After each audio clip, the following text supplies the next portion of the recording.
Good morning, Center for Spiritual Living, Los Angeles. Today we're gonna get a little silly. First we'll get joyful, then we'll get grateful, then we'll get playful. I woke up this morning joyful as can be. That's how I spend my day and that's how I sleep. I woke up this morning joyful as can be. That's how I spend my day and that's how I'll sleep. I woke up this morning joyful as can be. That's how I spend my day and that's how I'll sleep. I woke up this morning joyful as can be. That's how I spend my day and that's how I'll sleep. 'Cause I love being alive. It's the greatest thing about my life. Sing it. I love being alive. It's the greatest thing. It's the greatest thing about my life. Grateful. I woke up this morning grateful as can be. That's how I spend my day and that's how I'll sleep every second. I woke up this morning grateful as can be. That's how I spend my day and that's how I'll sleep. I woke up this morning grateful as can be. That's how I spend my day and that's how I'll sleep. I woke up this morning grateful as can be. That's how I spend my day and that's how I'll sleep. 'Cause I love being alive. It's the greatest thing about my life. I love being alive. It's the greatest thing about my life. Okay, here we go. We're gonna get very playful. So I encourage you during this time, no one's watching you, no one's listening, no one cares, but for the good of your soul, make some weird noises. I don't know, sing in an accent, that's what I'm about to do. Meow like a cat or something like that. Get silly is my point. Here we go. Playful. I woke up this morning playful as can be. That's how I spend my day and that's how I'll sleep. I woke up this morning playful as can be. That's how I spend my day and that's how I'll sleep. I woke up this morning playful as can be. That's how I spend my day and that's how I sleep. I woke up this morning playful as can be. Never done that one. That's how I spend my day and that's how I sleep. 'Cause I love being alive. Meow, meow, meow, meow, meow, meow, meow, meow, meow. I love being alive. Meow, meow, meow, meow, meow. That was a seal. I love being alive. It's the greatest thing about my life. I love being alive. It's the greatest thing about my life.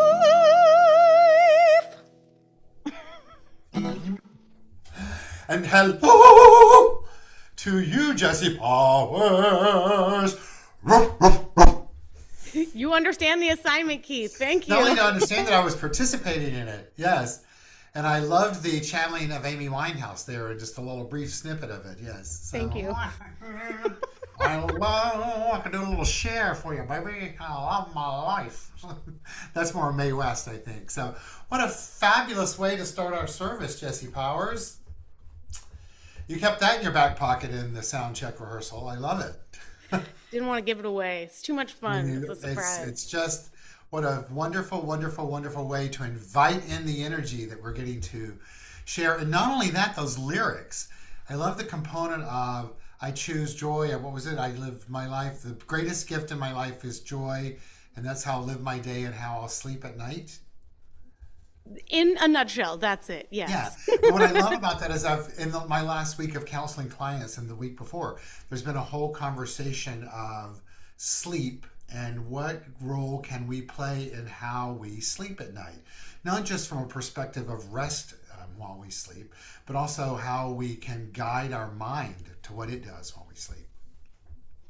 Yes, that's a really interesting activity to delve into. Just like Well, right there's a before. great book. There's a great book that I tell everybody to read called Dream Yourself Awake.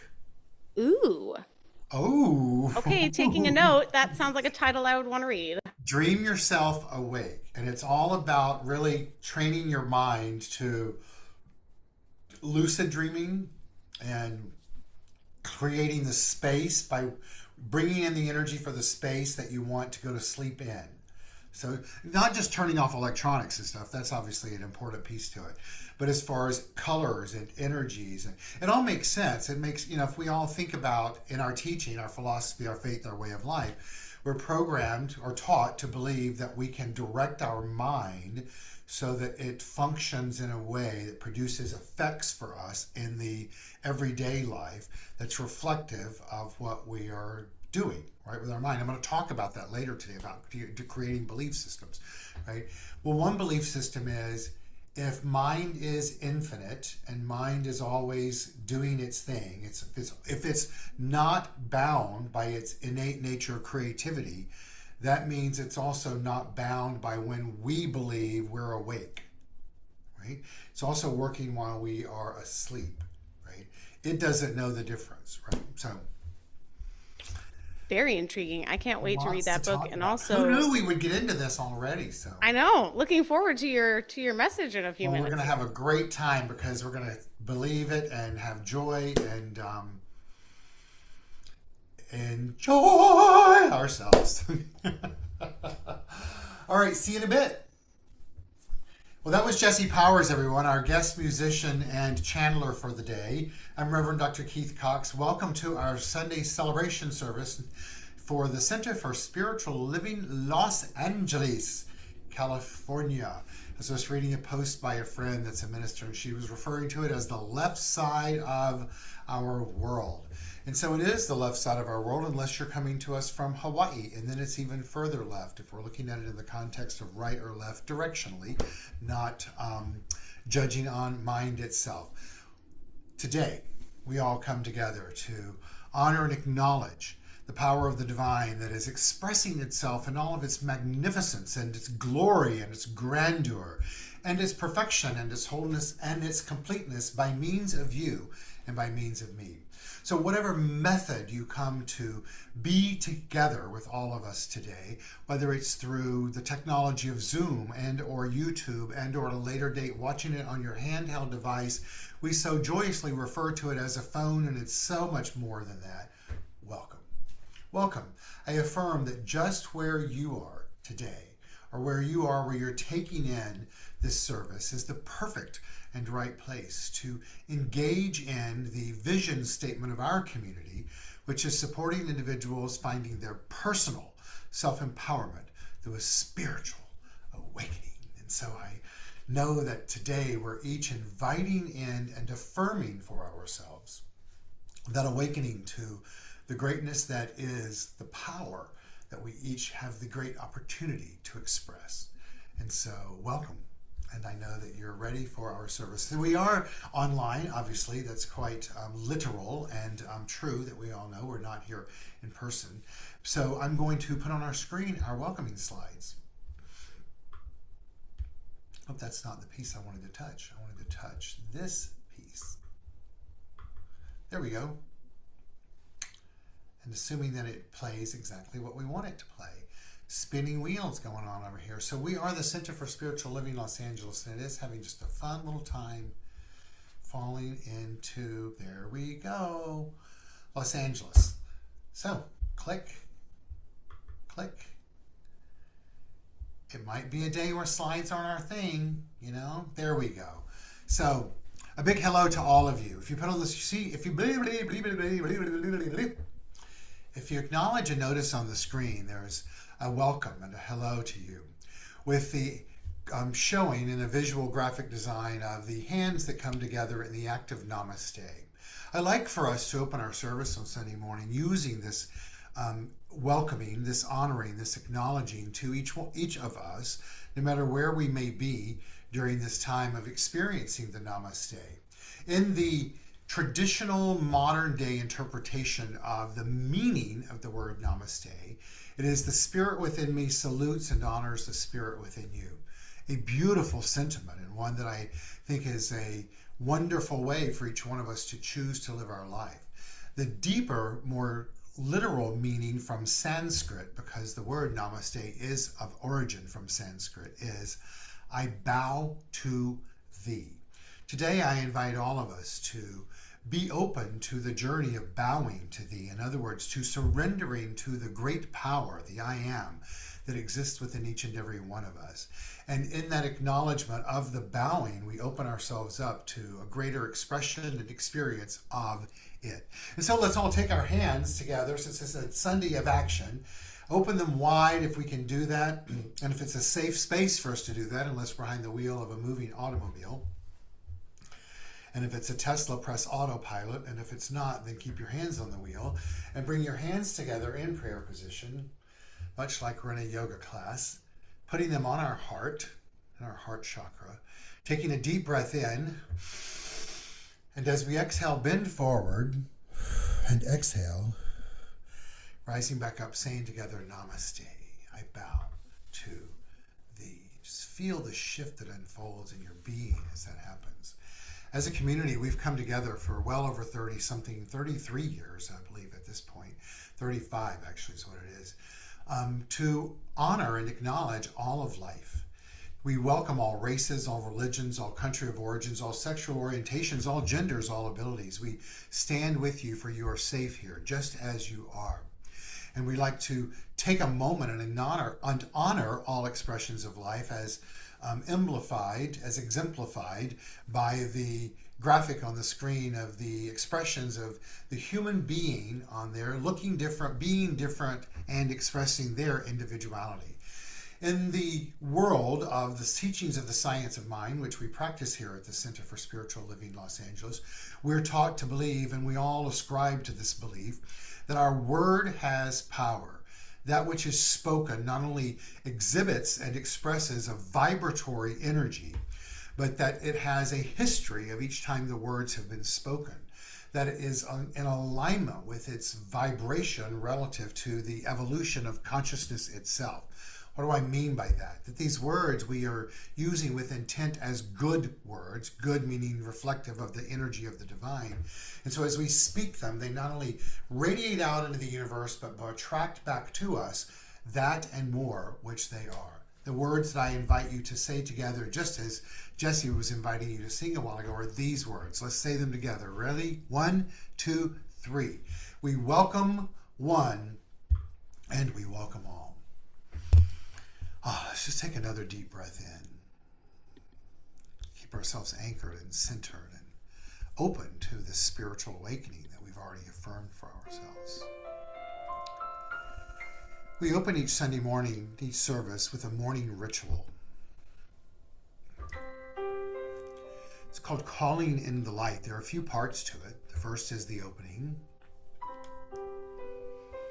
I'd like for us to focus on the flickering flame on the screen, with the purpose of centering and anchoring our energy within us, but also to choose to see the flame as a metaphor for the light of the divine that exists within each of us, the energy of life itself.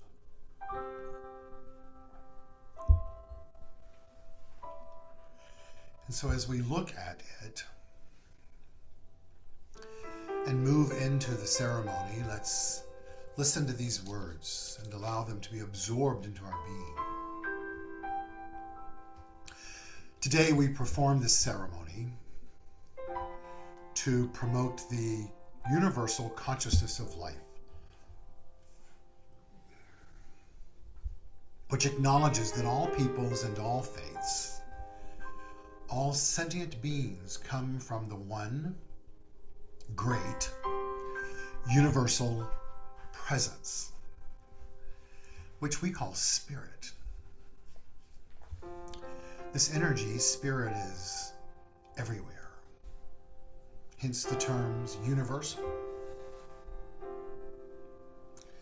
The purpose of this ritual is to draw into our gathering by means of each of our willingness to open to this, a more conscious awareness of our oneness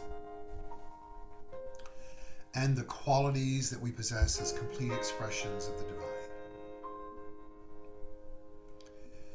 Looking at this flame and choosing for it to be the light of life, I invite all of us to begin to see that in each of the individuals on the previous screen that we had of the fun little beings, and to affirm it's within each and every one of us. I'd like to use as our mantra today the golden rule as placed on the screen, honoring the flames of faith in the different religions of the world. The golden rule in Buddhism is, hurt not others, that which pains yourself. In Christianity, it's do unto others as you would have them do unto you. Hinduism, treat others as you would yourself be treated. Islam, do unto all men, male, female, and everything in between and beyond, as you would wish to have done unto you. Judaism, what you yourself hate, do to no human. Native American, live in harmony, for we are all related.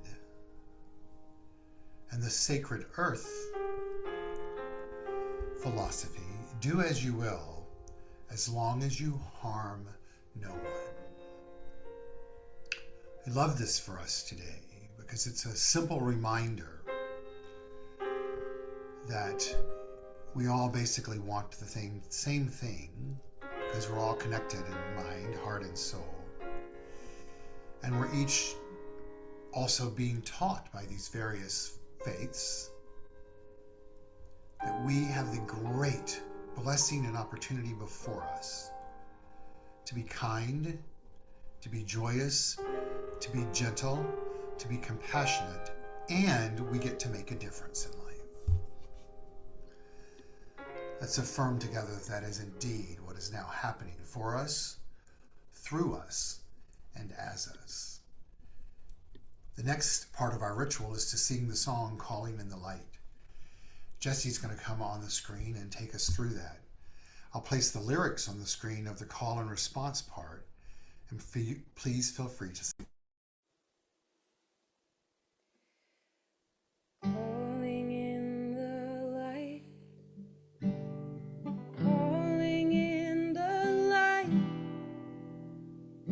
calling in the light of love, calling in the light, calling in the light, calling in the light of love. I am love,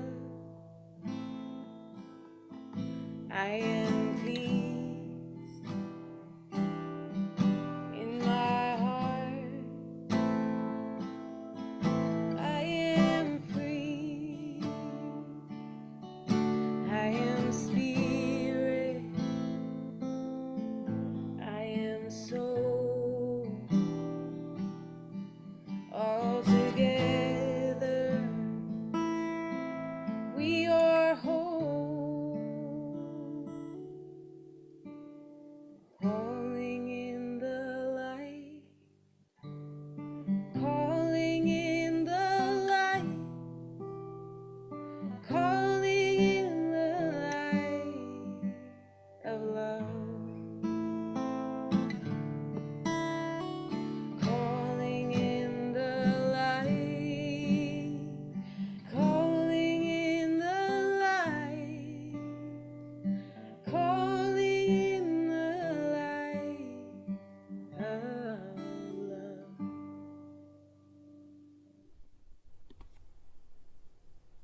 And so it is. So it is. And so it is. So, Jesse, what song do you have for us next? Uh-oh, there Sorry, I she didn't mean is. to disappear. Here I am. Kapook, kapook.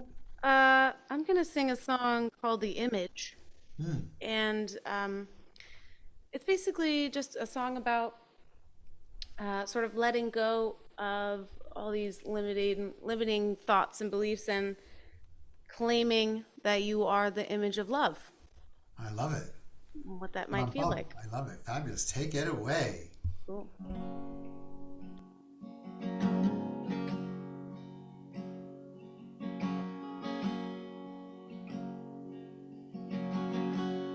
There in the center of my soul, I can feel you all around me.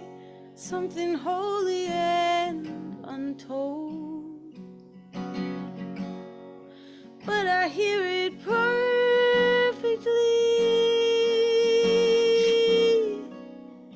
Somehow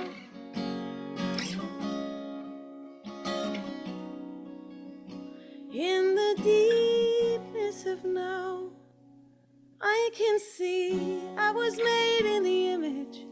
I was made in the image of love. I was made in the image. I was made in the image of love. Here and now, I can see I was made beautifully. I was made in the image. I was made in the image of love. Beyond books and words and songs, at the gate of all my longing, leaving certainty behind. I take one step and you come running. It's clear. Ooh, in the sweetness of here, I can see you were made in the image. You were made in the image of love. You were made in the image. You were made in the image of love. Here and now, I can see you were made beautifully. You were made in the image. Yes, you were made in the image of love. Love, love, flow like water.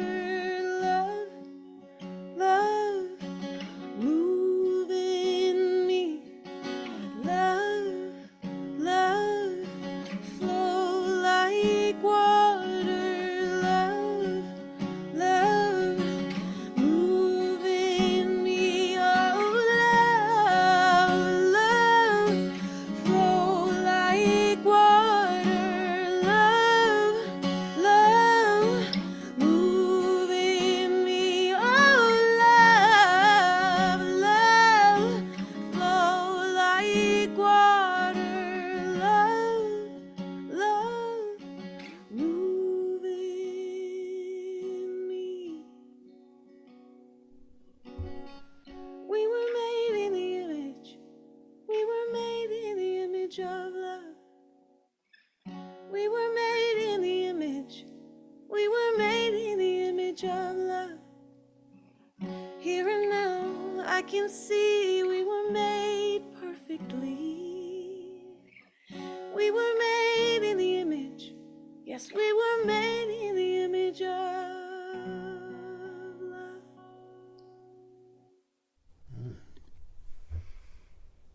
Wow, quite profound.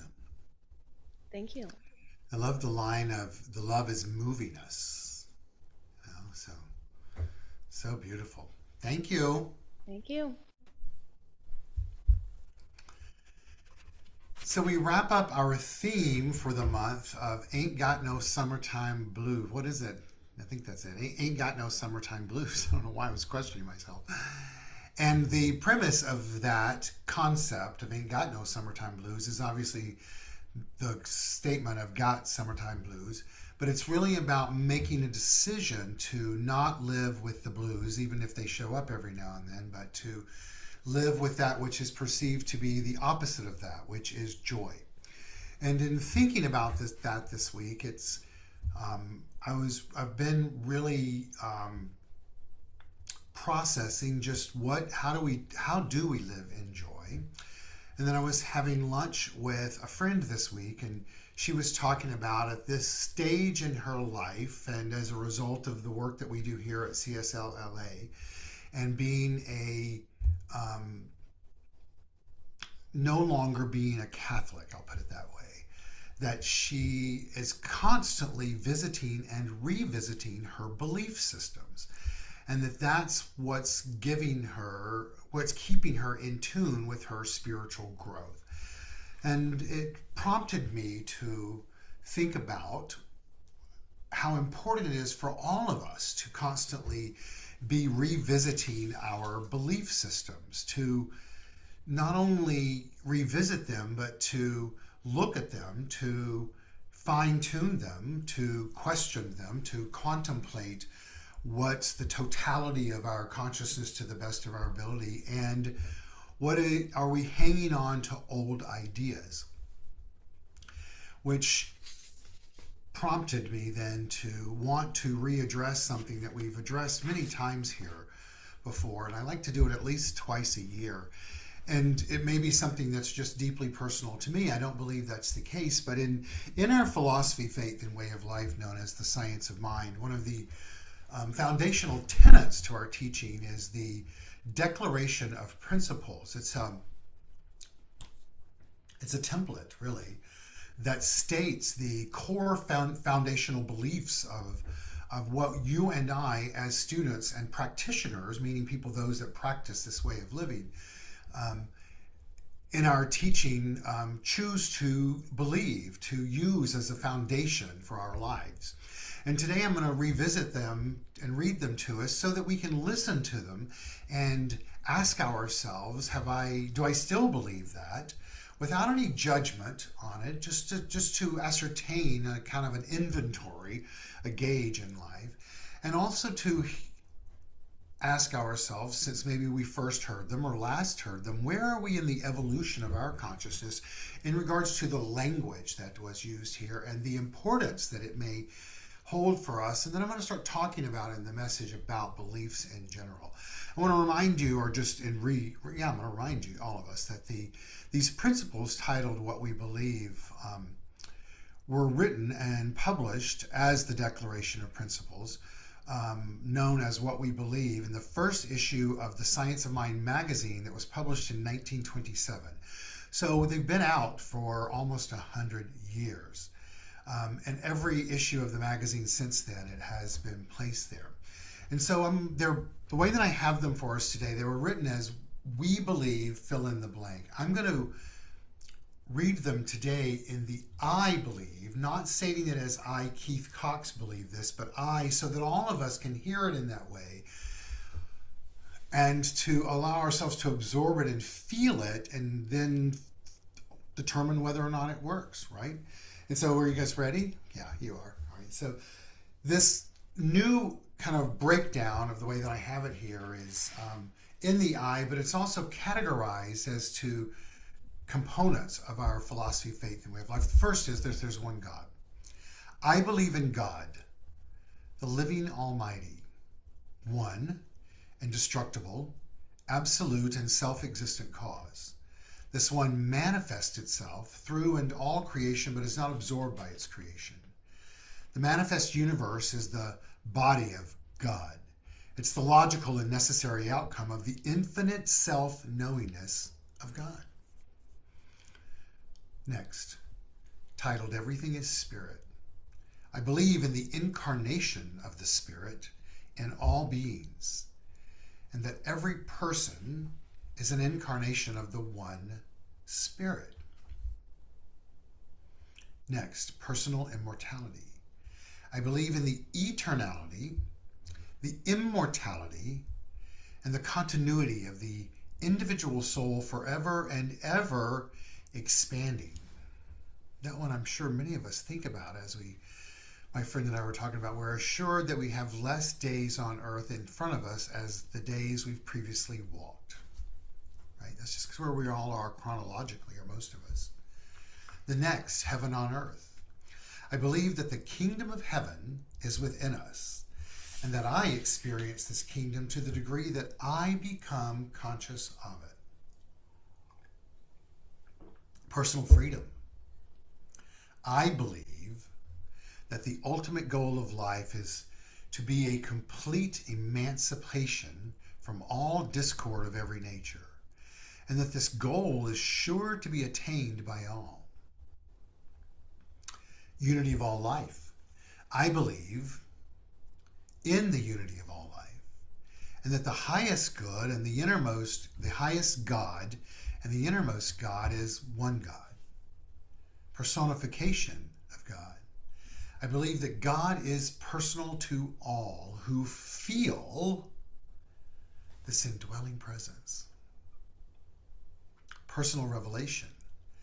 I believe in the direct revelation of truth through the intuitive and spiritual nature of humanity, and that any person may become a revealer of truth who lives in close contact with the indwelling God. Universal law. I believe that the universal spirit, which is God, operates through a universal mind, which is the law of God, and that I am surrounded by this creative mind, which receives the direct impress of my thought and acts upon it. Spiritual healing. I believe in the demonstration of healing through the power of this mind. Sorry, my papers are stuck. Personal power. I believe in the control of conditions through the power of this mind. Goodness of God.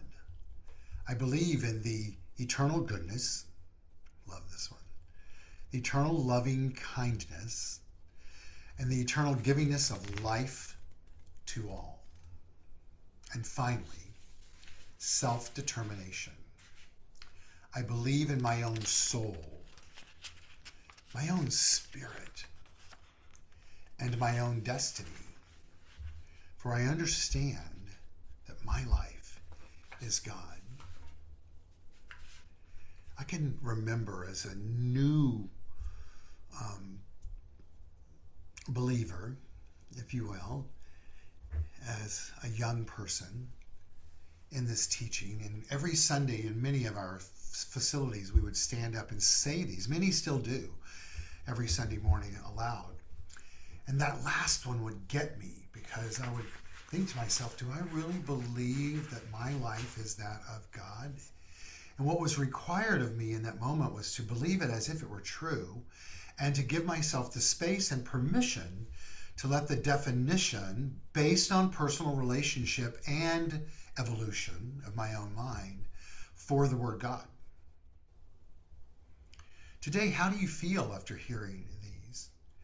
Are you thinking, oh, I've heard these time and time again? Are you thinking, wow, I've really evolved to a new place with these? Or I have a great deep relationship with the totality of all of these principles. Personally, every time I hear them, I feel my heart open, because I've spoken them in so many dear situations in my life. And I also hearken back to my stating them out loud in my life when I wasn't really sure what they meant. But I did so with the intention and the desire to have these words, these thoughts, become my core belief system. That really is my objective today, is for you and I to begin to think about our belief systems in the context of how did they get where they are? Are they in a place that we want them to believe? What do we know about them, and how can we impact them should we want them to be different? I go back to my first few years in this teaching, and what drew me the most was the simple statement by Napoleon Hill, change your thinking, change your life.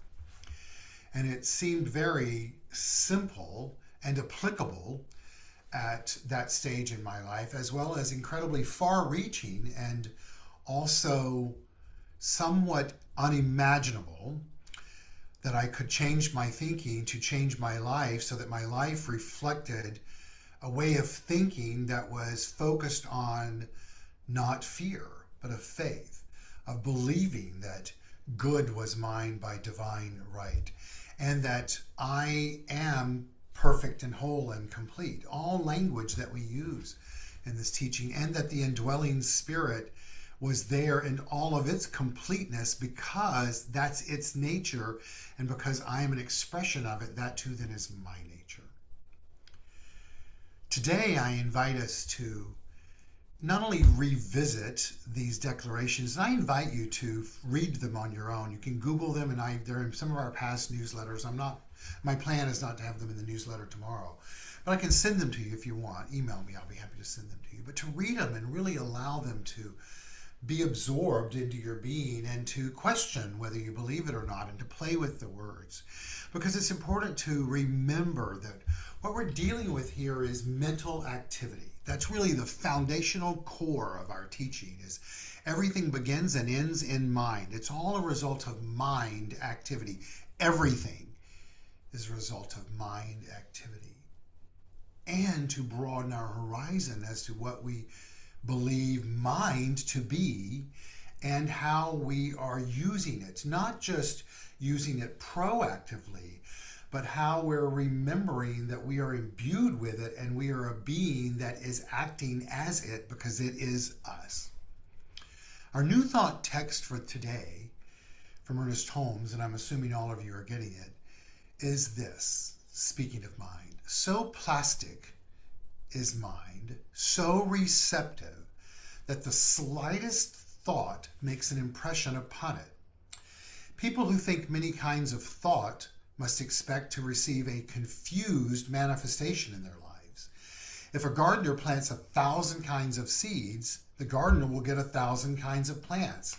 It's the same in mind. Why is that important for us to know?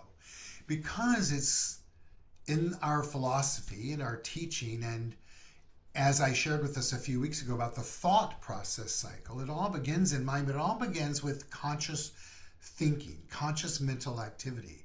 Our thoughts then, if they are repetitive, then are turned into belief systems. Let's just look at it in the sense of we've been taught in the awareness of mind activity. If we want to create a new pattern in life, it's believed that through a repetition of 21 days of thinking or acting differently than before, that's how we can then create a new belief system.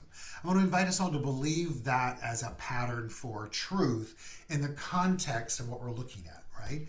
So let's just say it takes 21 days of reading the Declaration of Principles, if you will, every day, 3 times a day, that's then absorbed into our belief system, into our subconscious mind.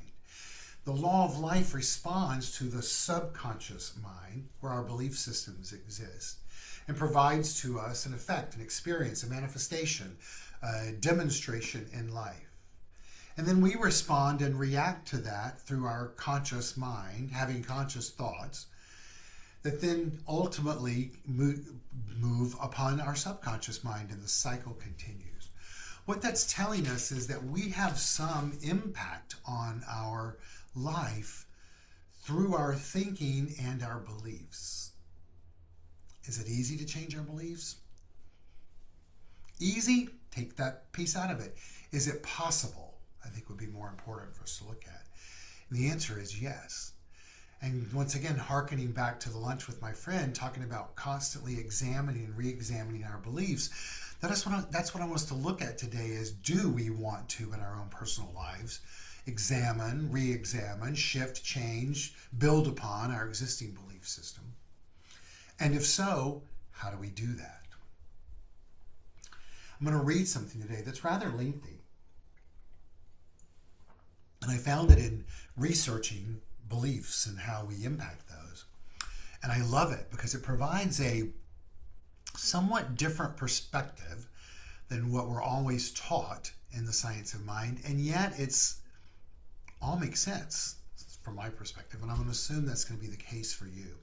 It's an article titled Why Beliefs Matter. It was published by a professor of philosophy at the Eastern Kentucky University by the name of Michael W. Austin.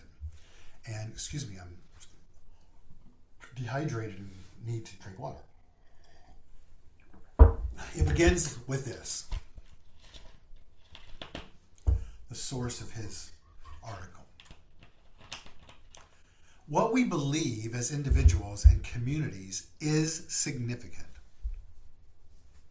Here's where it gets fun. Sometimes what we say believe, let me start again. Sometimes what we say we believe and what we believe that we believe is not what we actually believe. I'm going to read that again. I love this statement. Sometimes what we say we believe and what we believe that we believe is not what we actually believe. For example, thank you, Michael, for giving us an example. I might say that I believe in justice for all, and even believe that I hold this belief. But if I don't, in fact, engage in any actions that provide evidence that I have this belief, one likely explanation is that I simply don't, in fact, believe in justice for all. If this were one of my actual beliefs, an observer of my life should be able to discern that I believe this by how I live, how I spend my time and money, for example. Now imagine if he weren't talking about justice for all, and he was talking about, let's just say, one of the declarations of principles. Wow, the face I just made. What if it was this one? What I say I believe and what I believe is not actually what I believe. I believe in God, the living Spirit Almighty, one indestructible, absolute, and self-existent cause. This one manifests itself in and through all creation, but is not absorbed by its creation. The manifest universe is the body of God. It's the logical and necessary outcome of the infinite self-knowingness of God. Now, what I say I believe, and what I actually believe that I believe, and was not really what I believe. Do I believe this declaration of principles? I'm not saying this today for any of us to create punitive ideology. It's just to create a new framework of not only taking inventory, but looking at it through the lens of, is my life a reflection of what I say I believe, or what I even believe I believe? It takes me back to the quote that Holmes says in the book, and I'm going to paraphrase it, but information, in other words, having all this information of the teaching of the science of mind, is it important? Does it matter? It's important to have it, but, Holmes says, information without application is hallucination. In other words, that hallucination, if we're not acting in accordance with these beliefs, is hallucination. We're just believing that we believe it, but we need evidence. Now, it's important to also understand that the evidence doesn't necessarily always have to show up in life by changing the entire world. It's also not necessarily needing to be preceded by a marching band and some huge extravaganza demonstration or manifestation. In fact, in life, I oftentimes think that it's really the most simplest of things, that when we walk out our front door and a hummingbird shows up, or when we really pray and believe that we would like to have peace of mind and a balanced heart, we take a deep breath and exhale, and that comes over us. It's when we close our eyes and move inward and say aloud, I am the divine. I am that I am that I am. And then life is a reflection of that. Austin goes on to say that there are many of our beliefs in life that could be reflective of what I believe, and what I say I believe is not what I actually believe. He says they could be inclusive of believing that true happiness requires good character. It could be that there's a God that exists. It could be a belief that God does not exist. It could be believe that intellectual virtue is important. It could be that honesty is a virtue. It could believe that we should see interests of others more than ourselves, or more important than those for ourselves. It could be about the quality of our life. It could be that we should have certain behaviors to be able to have certain experiences in life. It could be what we believe about love. He says it doesn't matter what they are, but these and others are sometimes examples of things that we think we believe. He says a worthwhile exercise in regards to taking inventory of this would be to reflect on how we spend our time, our money, and energy in a typical week. Do our actions reflect what we say we believe? If so, great. If not, why not? Perhaps we don't really believe what we think we believe. It's clear that we cannot directly control what we believe. Now that's a big statement, and it's one that seems a little bit contrary to what we teach in our teaching. But let's hear him out. He goes, it's clear that we cannot directly control what we believe. For example, if someone offered me $1 million on the condition that I believe that I will develop superpowers in the next 5 minutes, I would not be able to do so. I could claim that I believe it. I could want to believe it, but I could not, in fact, make myself believe it because there's no evidence for this and much evidence against it.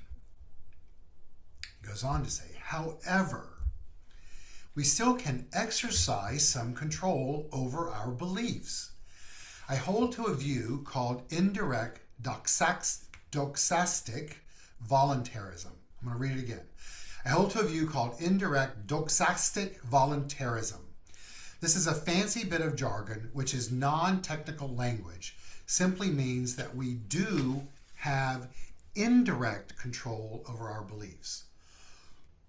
Blaise Pascal, the French philosopher and mathematician, advocates something along these lines with respect to belief in God. While we cannot will such belief into existence, we can do certain things, read scripture, attend church, practice certain spiritual disciplines, read the Declaration of Principles, do spiritual practitioner work. And that, in Pascal's view, would likely generate belief in what? In God. Once again, we get to define what that God is for us. Or consider a different and contemporary example. A senator may be undecided with respect to whether or not we should repeal health care reform. In order to come to a belief about this, that senator might study the issues, examine the current state of health care, and consider other relevant evidence. Then they may come to believe in a particular health care policy. That's an indirect way to directing our thoughts that have become educated through information, right, that then will help us hold on to a construct of thinking, is what I'll call it. And if practiced upon, will then help guide us into having that become a belief system for us. It goes on to write here, finally, for all of the influence of postmodernism on contemporary culture's view of truth and knowledge, human beings still generally seek to live by the best available evidence in their everyday lives. Do you? Probably on some level. Why? Because it's by looking at what's going on in our life that we can determine what's going on in our mind. But it's important for you and I to remember that what's going on in our life is a reflection of what's going on in our mind. So that if we want to change what's going on in our life, our experiences, we do that by changing what's going on in our mind. And sometimes it takes 21 days of doing that for there to be an experience that's steeped in a foundational belief system. All right. Now, he goes on to say this is not always the case, to be sure, but generally that's the case. And now he's going to give us some examples that I think are quite logical. He goes, we drink water rather than gasoline. We sit in cars rather than lie down in front of them, and so on. There's a vast realm of human life in which we receive, consider, and respond to knowledge about the world. I think that if we give more focused care and attention, this is Michael talking here, to our beliefs about values, then our lives, the lives of those close to us, and perhaps others beyond our immediate circle, will be better for it. I was having this conversation at a dinner party last night, and I brought up the question to the people at the dinner table who were priding themselves in how often they use Amazon. And I said to them, did it ever occur to you what happens to all the boxes? Right? Did it ever occur to you? Did you ever think about what happens to all the material that is used to simply bring you a bottle of shampoo? And where does it go when you're done with it? And one of them said, well, it's recycled. I said, it's your belief that it's recycled. Do you have any proof that it's recycled? And obviously I was being a provocateur of information and challenging conversations, but I was doing it with the concept of wanting to help question my beliefs and their beliefs and my values in life about Mother Earth and each other. And I wasn't doing it in a demeaning, disrespectful way, but certainly wanted to stir up the conversation. Why? Because as metaphysicians, it is critically important for you and I to constantly be stirring up, not necessarily conversations in the world, but conversations within.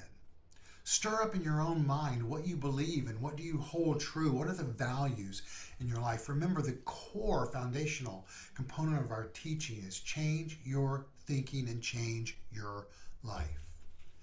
It's important for you and I to remember in this thought, belief, law, effect, reaction to effect, thought, belief, subconscious mind, law, experience, reaction, thought, that yes, it's critical to pay attention to our thoughts, but to also remember that they have an impact into our subconscious mind developing beliefs.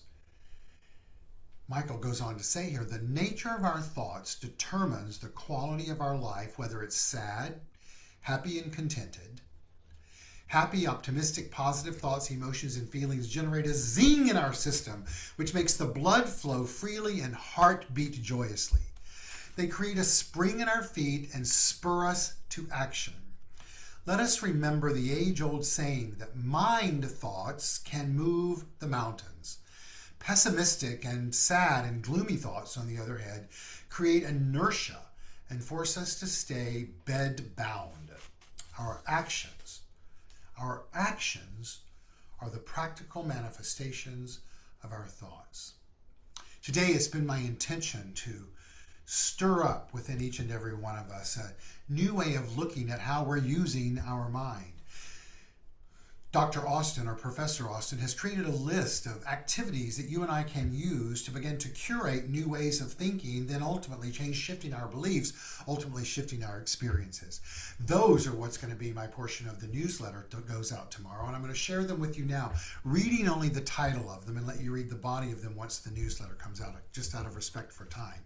They're this, and let's just say that these are declarations of actions for the science of mind, for you and I to begin to create a world that works for everyone and one that we live in a way that is conscious and purposeful and decisively questioning what we believe and what we believe that we believe in and wondering if that is actually what our beliefs are. Number one, appreciate and enjoy what you already have.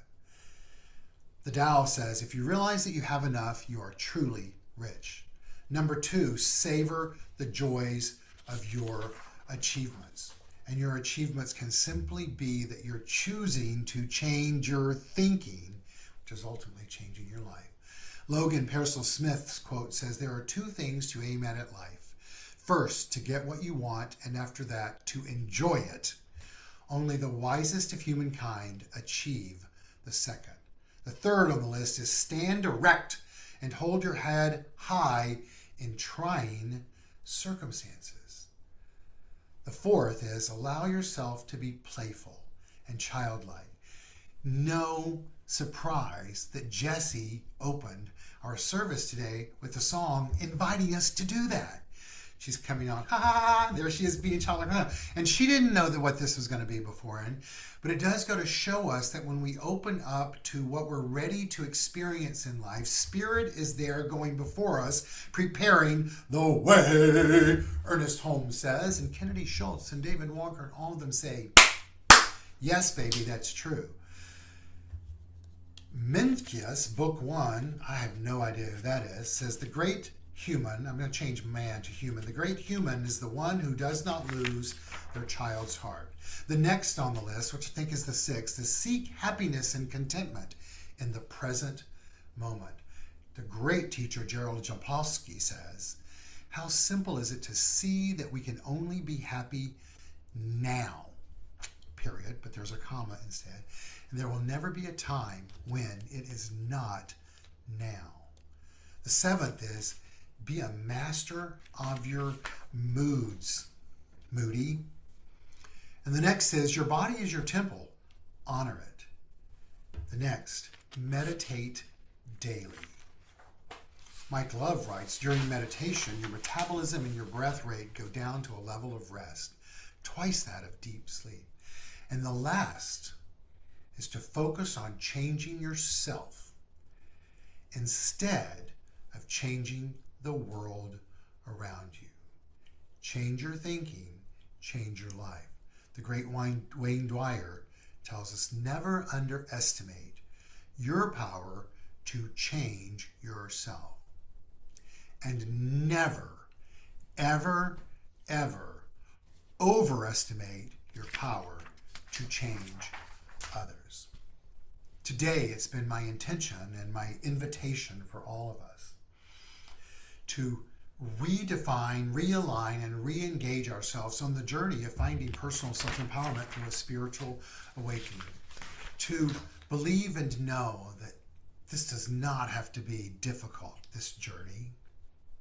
In fact, it can be fun and childlike, and you and I have been given the greatest gift there is, the ability to play and create in life. Namaste. And so it is.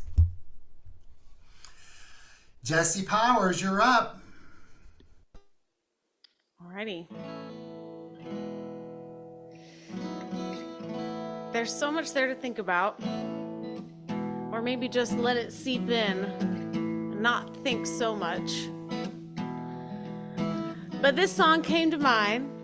It's called Rise, and it's about waking up in the morning and just letting go of some of those negative things. These days I've been having trouble waking up. I'd rather stay asleep than try to believe in a higher love. I think I'm fooling everybody else. I say that I know that I'm loved, but I don't, 'cause I'm still punishing myself. You see, I've been holding it in, this brilliant light. They told me it was intimidating, so I've been keeping it inside. But when I woke up this morning, I realized that something this bright is destined to rise. So I gotta rise. I'm gonna rise up from my bed, get into my body and out of my head. I'm letting go of holding on to the notion that something's always wrong. I'm incredible, it's beautiful, this life that I live. So I'm gonna hold my head high like the queen that I am, living my life for the wonder that it is. Yeah. These days I've been having trouble getting mine, stuck still in a tiny bubble, just watching my life roll by. And I get anxious, I'm afraid of everyone else, but to be honest, it just gets worse when I'm alone with myself. You see, I've been holding it back, this power inside, too scared to act, and so I live in my mind. But now I see power is in my nature, and just like day comes after night, naturally I gotta rise out.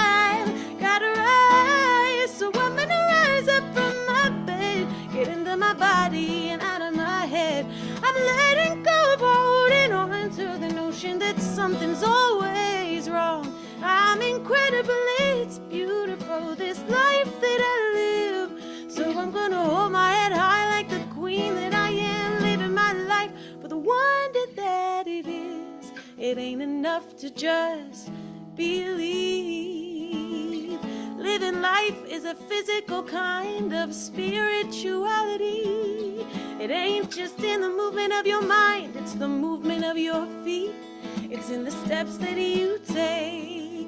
It's the body alive. It's the love that you make. It's the way that you rise.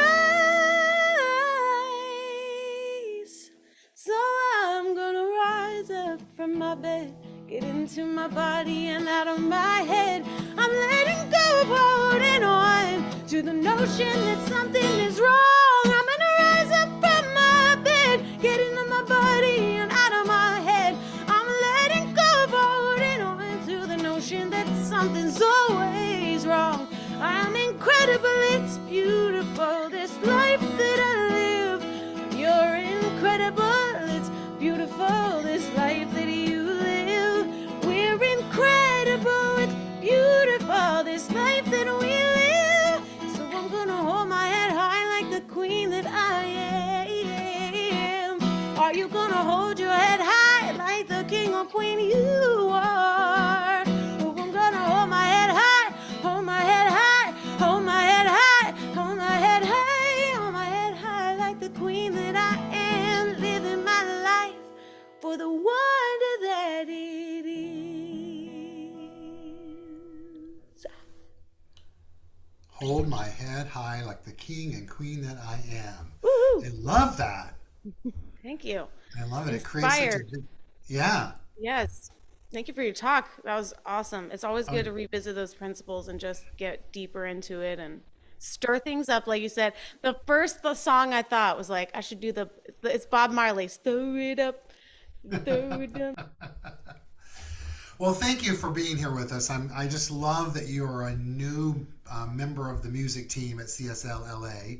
This is what, like your fourth time here, maybe fifth, fourth or I think fifth? Yeah. so. Yeah, fourth, I think is right. Yeah, and I know you're on the schedule through January because I did that schedule. So Mhm. excited. So, Me too. and if Love you ever being get here. to LA, we'd love to have you in person. So, I would love it too. Could be next year. I'm thinking of a Southern Californian tour, so put it well, together. we can help you with that. So, Okay. make it happen. Well, it's always fabulous to have you here. Thank you, thank you, thank you.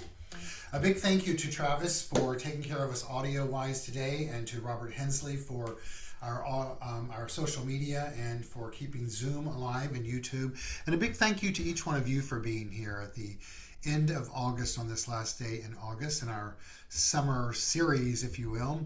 Know that you're a very special being of light, and I honor you for just all that you are and for being a conscientious part of the CSL LA community. We'll be back in person at our home at 1200 North La Brea Avenue on September 8th. So please feel free to put that in your calendar, and back here next Sunday. You can go to our website, csl-la.org, to find out more of what's going on here. We have our New Thought text for the week that goes out each day, not for the week, but for the day, and the midweek morning meditation each Wednesday morning, and newsletters that go out. And yeah, I'm going to close out with a meditation, affirmative prayer. And I invite you to, if wherever you are, you feel safe and secure, to close your eyes and to allow this to be absorbed in you, through you, and affirmed through you. And after that, I'm going to say, and so it is, and we're going to part ways unless you're on Zoom, and then we can stay on and have a brief hello, but we'll say goodbye to those of you on YouTube after that. And so, wherever you may be, if it's comfortable, close your eyes and say, and just allow yourself to receive.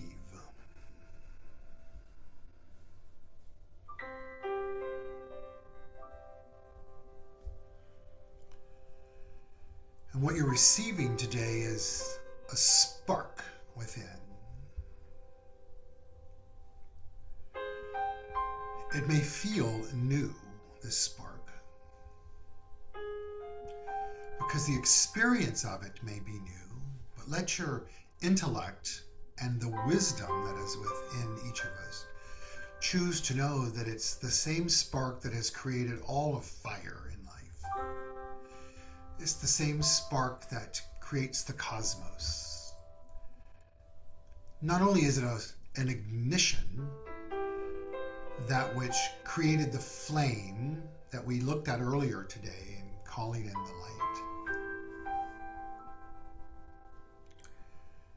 but it's that shift in energy that goes from ethereal into form. It's that which takes our thoughts and our beliefs and creates them into experiences in life that we look at and say, hey, is this stuff true? Am I using my mind and heart and soul and being effectively, lovingly and compassionately and steeped in wisdom?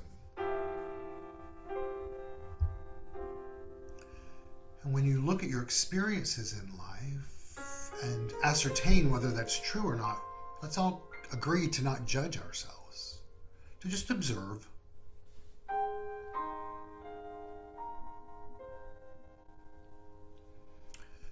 And then hold these words to be true for us. I believe in God, the living Spirit Almighty, one absolute, indestructible, self-existent cause.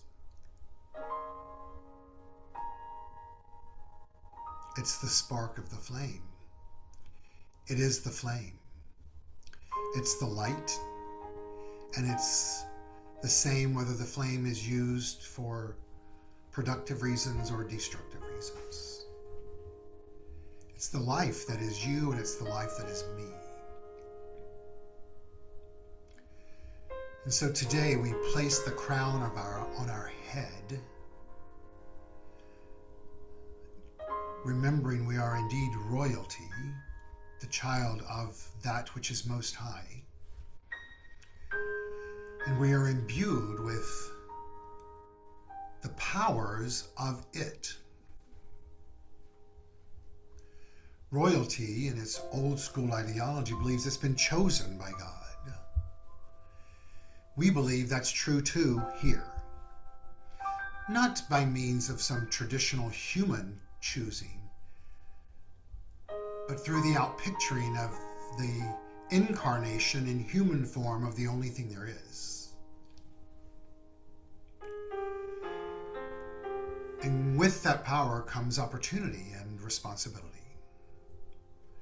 And so I affirm for each one of us today, we use our power in ways that's creative for ourselves, that creates experiences in life that reflect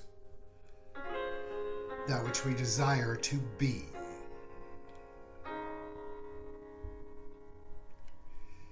And with every fiber of our being, we have faith that the law responds and provides us experiences of life that reflect how we're using our mind. Today is the day that we choose to be anew. We exhale, readying ourselves for that which comes beyond this moment, remembering that all we have is now. And let it be. And so it is. Have a beautiful, beautiful, beautiful day. And know that no matter where you are loved and you are loved. So make sure to then give your love. Peace and blessings.